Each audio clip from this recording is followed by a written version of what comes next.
India voice, आपकी सोच, आपकी आवाज। नमस्कार, आपका बहुत स्वागत है इंडिया वॉइस पे। मैं हूं आपके साथ समृद्ध मिश्रा। बुलेटिन की शुरुआत करते हैं पहली खबर के साथ। गृह मंत्री अमित शाह एक दिवसीय दौरे पर असम पहुंचे, जहां उन्होंने बटाद्रवा थाना और थान पुनर्वास योजना का यहां पर उद्घाटन किया है। इसी के तहत आपको बता दें कि यहां पर गृह मंत्री ने उद्घाटन के साथ साथ जनसभा को संबोधित करते हुए यहां पर उन्होंने कहा कि हेमंत बिस्व शर्मा सरकार ने असम में बांग्लादेशी घुसपैठियों से 1 लाख बीघा से अधिक जमीन मुक्त कराई है। भारत में जन्म होना सौभाग्य की बात है। कांग्रेस ने घुसपैठियों को बसाया है। हम पूरे देश से घुसपैठियों को निकालेंगे। असम में घुसपैठियों के खिलाफ कार्रवाई हुई है। ये बात यहां पर गृह मंत्री ने कही। सुनिए। आसाम में 11 साल में 36 बार मोदी जी आए हैं, 36 बार। नॉर्थ ईस्ट और आसाम में सबसे ज्यादा अपनी उपस्थिति दर्ज कराने वाला कोई प्रधानमंत्री है तो हमारे नरेंद्र मोदी है, नरेंद्र मोदी। और एक कांग्रेस पार्टी असम के हितों की बात करती है। 12 साल तक मनमोहन सिंह को आसाम ने यहां से राज्यसभा में भेजा और 10 साल में मनमोहन सिंह 7 बार सिर्फ आसाम आए थे और 7 बार में से 2 बार राज्यसभा का पर्चा डालने आए थे, पर्चा डालने आए थे। उनके लिए आसाम का पुनर्निर्माण, उनके लिए आसाम की संस्कृति, उनके लिए आसाम का विकास, उनके लिए आसाम की शांति, ये सिर्फ भाषणों का मुद्दा है। सालों से आसाम में कई प्रकार के आंदोलन चले। AK-47 लेकर यहां पर खून की नदियां बह रही। भारत सरकार ने मोदी जी के नेतृत्व में 2020 में बोडो समझौता किया, 21 में कार्बी समझौता किया, 22 में आदिवासी समझौता किया, 23 में DNLA समझौता किया और 23 में ही उल्फा समझौता करने का काम भारत सरकार ने किया है। मित्रों, ये सारे समझौते सिर्फ कागज पर नहीं रहे हैं। मैं आज इस मंच से अधिकृत रूप से कहना आया हूं कि 5 के 5 समझौते में से 92% हमारे समझौते के मुद्दे क्लियर हो गए और एक बार कमल फूल की सरकार बना दो, 92% को हम 100% 100% तक पहुंचा देंगे। आसाम में 11 साल में 36 बार। तो देखिए किस तरीके से यहां पर गृह मंत्री अमित शाह ने कांग्रेस पर कई सारे निशाने जो हैं वो साधे हैं। साफ तौर पर कहा कि कांग्रेस ने घुसपैठियों को यहां पर बसाया है। साफ तौर पर गृह मंत्री अमित शाह ने यह भी कहा है कि देखिए, भारत में जन्म लेना एक सौभाग्य की बात है। और इसी के साथ केंद्र की, मोदी सरकार की, भाजपा सरकार की यहां पर तारीफ करते हुए गृह मंत्री नजर आए हैं। अपने एक दिवसीय दौरे पर असम पहुंचे हैं और किस तरीके से यहां पर जो है अब निशाना साधते हुए नजर आए। आगे बढ़ते हैं अगली खबर की ओर। आपको बता दें, उत्तराखंड के मुख्यमंत्री पुष्कर सिंह धामी ने त्रिपुरा के छात्र एंजल चमका के हत्या के मामले में यहां पर अपना गहरा शोक जो है वो जताया है। मुख्यमंत्री ने एंजल के पिता तरुण प्रसाद चकमा से भी यहां पर फोन से बात की और इसी के साथ आपको बता दें, अपनी संवेदनाएं जो है उन्होंने व्यक्त की हैं और भरोसा दिलाया है कि इस मामले में दोषियों को किसी भी हाल में बख्शा नहीं जाएगा। मुख्यमंत्री धामी ने बताया कि इस घटना में अब तक 5 आरोपियों को गिरफ्तार किया जा चुका है। उन्होंने कहा कि एक भी अन्य आरोपी के नेपाल भागने की आशंका फिलहाल जताई जा रही है, जिसकी गिरफ्तारी के लिए इनाम भी घोषित कर दिया गया और उसे जल्द पकड़ने के लिए प्रयास भी किए जा रहे हैं। मुख्यमंत्री ने स्पष्ट किया है कि कानून से कोई भी आरोपी बच नहीं पाएगा। मुख्यमंत्री ने तरुण चकमा के से कहा है कि वे इस घटना से व्यक्तिगत रूप से बेहद दुखी हैं और पीड़ित परिवार के दर्द को नहीं समझते हैं।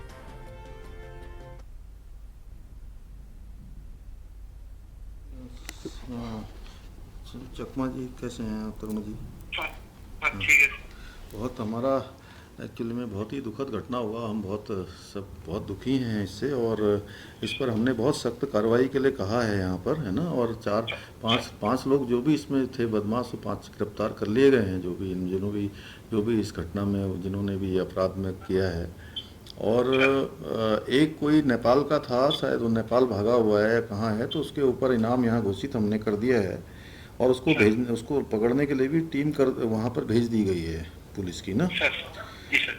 लेकिन चलिए, अब ये तो सब हो ही जाएगा, लेकिन बहुत दुखद है और हम बहुत दुखी हैं, मतलब सच में बहुत कष्ट है हमको। और मैं समझ सकता हूँ आपका बहुत कष्ट है, परिवार में बहुत कष्ट है, और थोड़ा सा हिम्मत करिए। और क्या कहें, बहुत आपके लिए, एक पिता के लिए इससे ज़्यादा कष्ट और क्या हो सकता है ना। माता पिता के लिए आपके परिवार में बहुत कष्ट, बहुत दुख है, बहुत अनहोनी है। हम भगवान से यही प्रार्थना करेंगे, और इन जो भी लोग इसके दोषी हैं उनको हम लोग कड़ी से कड़ी सज़ा दिलाएंगे। यहाँ मैंने उनसे भी बात किया था, हमारे जो मुख्यमंत्री जी हैं डॉक्टर मानिक साह जी से भी परसों मेरा बात हुआ था, उनका भी फ़ोन आया था। और माननीय गृह मंत्री जी का, रक्षा मंत्री जी, सभी लोगों ने बात किया है मुझे, है ना। तो हम लोग बात कर रहे हैं इसमें, तो हम इसमें पूरी कार्रवाई करवाएंगे। आप बिल्कुल, मतलब इस बात के लिए तो कोई आपको नहीं करना, जो भी कठोर से कठोर कार्रवाई होगी वो होगी। और हम लोग पूरे परिवार के साथ हैं, हर तरीके से आपके साथ हैं, इससे दुख की घड़ी में हर तरीके से, है ना। यहाँ पर तो बहुत पूरे देश भर के बच्चे हैं, मतलब मुझे लगता है कि कई लाखों बच्चे बाहर के आते हैं यहाँ पढ़ने के लिए, सभी जगह के ना। और हर जगह का अच्छा इंस्टीट्यूशन यहाँ पर है, सब कुछ है। और ये जो है ये दुर्भाग्यपूर्ण है बहुत, और हम लोगों के लिए भी बड़ा कष्ट है, बहुत कष्ट है ना। और सच में बहुत कष्ट है, मतलब मैं समझ सकता हूँ, क्योंकि बच्चों का इस प्रकार से होना और एक माता पिता के लिए क्या कष्ट होता है, मैं इसको महसूस कर रहा हूँ आपका। हम लोग ऐसी घड़ी में सब आपके साथ हैं, यहाँ से भी हम लोग जो भी मदद होगी यहाँ से करेंगे, है ना सब, ठीक है ना, करेंगे। आप अपना ध्यान रखिएगा, परिवार का ध्यान रखिएगा। ठीक है तरुण, ठीक है। चलिए, फिलहाल जो है एक बहुत छोटे से ब्रेक के लिए रुक रहे हैं। आप कहीं ना जाए, बने रहें सिर्फ इंडिया वॉइस के साथ। तो ब्रेक के बाद जो है फिर एक बार आपका स्वागत है। आगे बढ़ते हैं बाकी खबरों की ओर, लेकिन उससे पहले आपको लेकर चलते हैं सीधे गौचर, जहां पर चमोली में राज्य स्तरीय किसान दिवस के अवसर पर कार्यक्रम आयोजित हो रहा है, जिसमें मुख्यमंत्री पुष्कर सिंह धामी ने अपनी शिरकत यहां पर दर्ज की है। क्या कुछ कह रहे हैं, आपको लेकर चलते हैं, सुनाते हैं।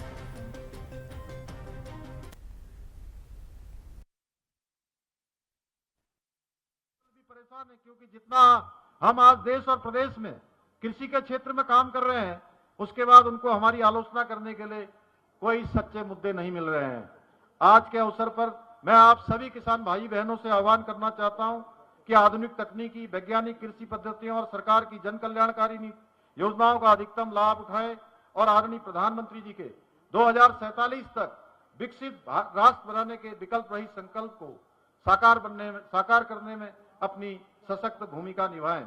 इसी के साथ मैं एक बार फिर से आप सबकी तरफ से आप सबका धन्यवाद करते हुए और आदरणीय कृषि मंत्री जी का उत्तराखंड वासियों की ओर से, अपनी ओर से आभार व्यक्त करते हुए कि आप हमारे बीच में आए, और आज आपने हमको एक यहाँ पर पत्र भी दिया है स्वीकृति का, जिसमें भारत सरकार के द्वारा पीएमजीएसवाई 4th बैच 1 के अंतर्गत उत्तराखंड राज्य की 309 ग्रामीण बसावटों को जोड़ने के लिए 1228 किलोमीटर सड़क निर्माण के लिए 1706 करोड़ रुपए की प्रस्ताव पर अपनी स्वीकृति दी है। हमको ये धनराशि आपने प्रदान की है, मैं जिसके लिए माननीय मंत्री आदरणीय शिवराज सिंह चौहान जी का देवभूमि के प्रत्येक परिवार की ओर से आपका हृदय की गहराइयों से आभार व्यक्त करता हूं, और आपको एक बार फिर से धन्यवाद करते हुए सभी किसान भाइयों के कल्याण की कामना करते हुए अपनी बात को समाप्त करता हूं। बहुत बहुत धन्यवाद। धन्यवाद सर। आपके मार्गदर्शन में राज्य में कृषि एवं उद्यानिकी के चिन्हित क्षेत्रों में, स्पेशलाइज क्षेत्रों में स्पेशल यहाँ पर जो है गौचर चमोली के अंदर राज्य स्तरीय किसान दिवस का आयोजन हो रहा था, जिसमें आपको बता दें कि मुख्यमंत्री पुष्कर सिंह धामी ने अपनी शिरकत की, जनता को संबोधित करते हुए नजर आए, और साथ ही किस तरीके से राज्य स्तरीय किसान दिवस पर अपना संबोधन यहाँ पर जो है उन्होंने गौचर की जनता को चमोली में आज दिया है।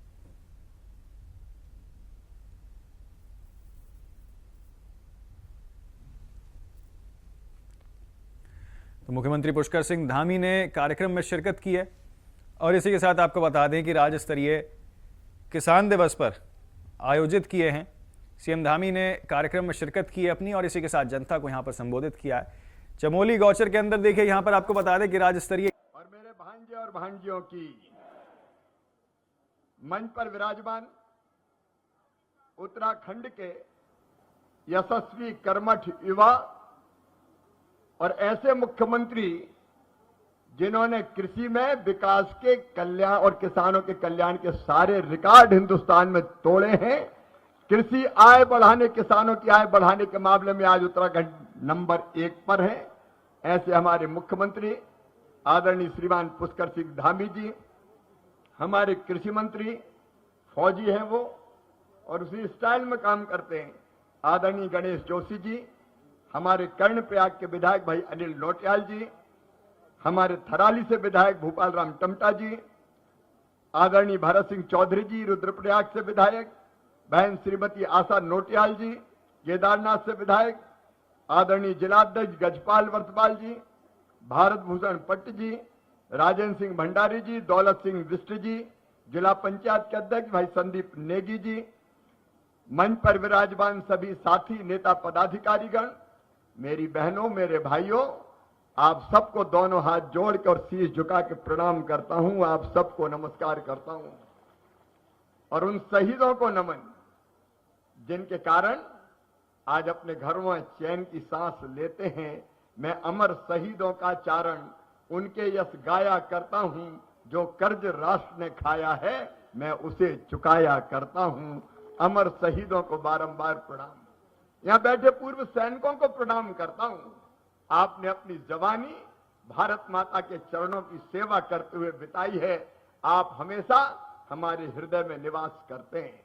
लेकिन आज जब मैं यहां आया तो सम्मानीय मुख्यमंत्री जी ने मुझे ये पहाड़ी टोपी पहना के सम्मान किया। उत्तराखंड में इससे बड़ा और कोई, भारत में इससे बड़ा कोई सम्मान नहीं है। मैं आपको वचन देता हूं, इस टोपी का मान, उत्तराखंड का सम्मान, किसानों की शान और बहनों का मान कभी कम नहीं होने दूंगा। भरसक प्रयत्न करेंगे कि प्रधानमंत्री जी के नेतृत्व में हम उत्तराखंड की जनता की, बहनों की, भाइयों की बेहतर से बेहतर सेवा करने का प्रयास करें। आज जब मैं यहां आया तो मैं मुख्यमंत्री जी का हृदय से अभिनंदन करता हूं।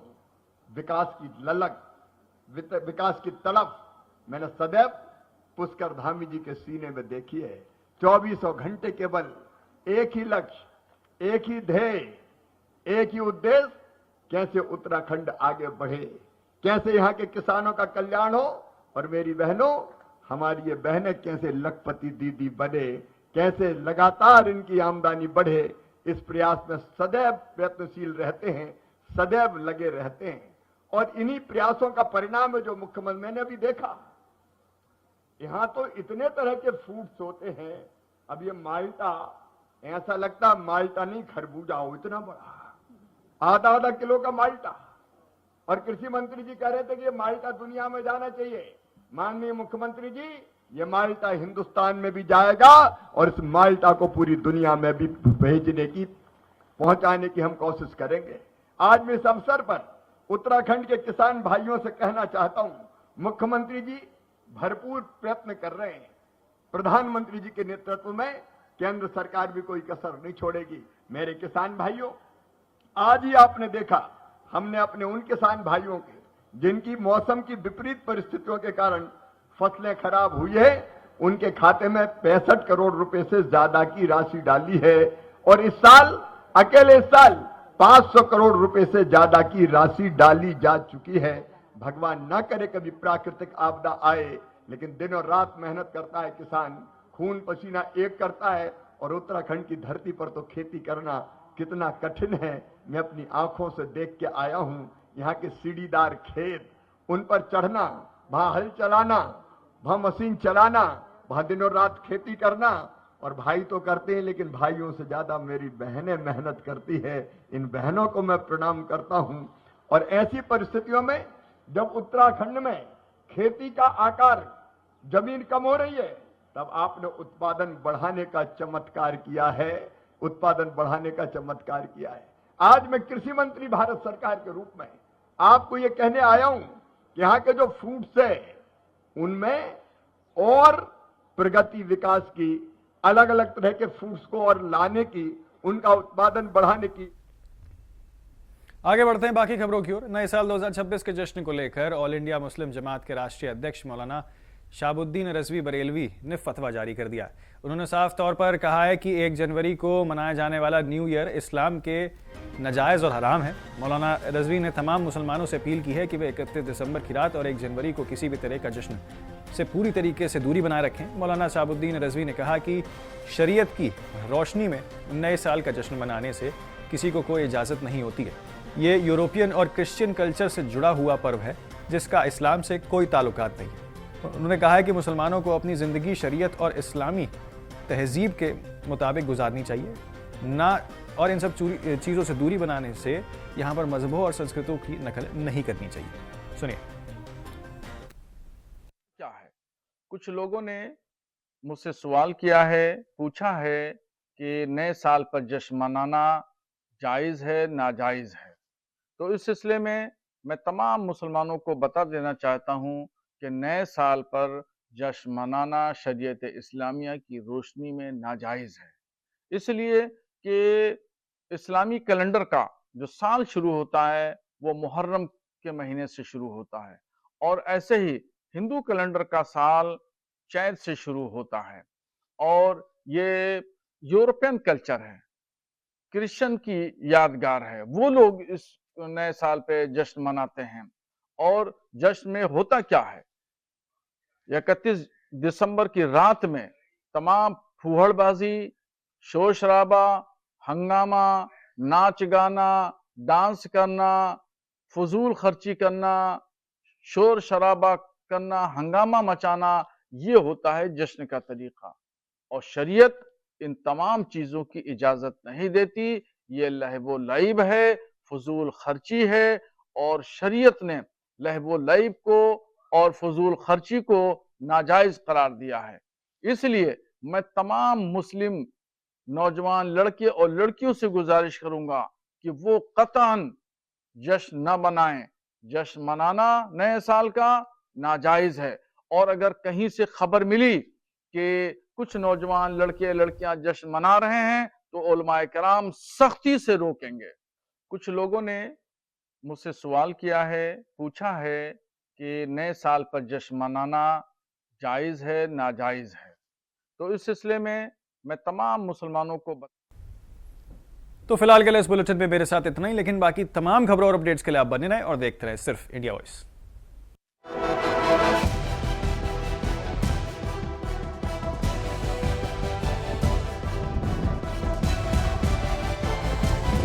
इंडिया वॉइस, आपकी सोच, आपकी आवाज।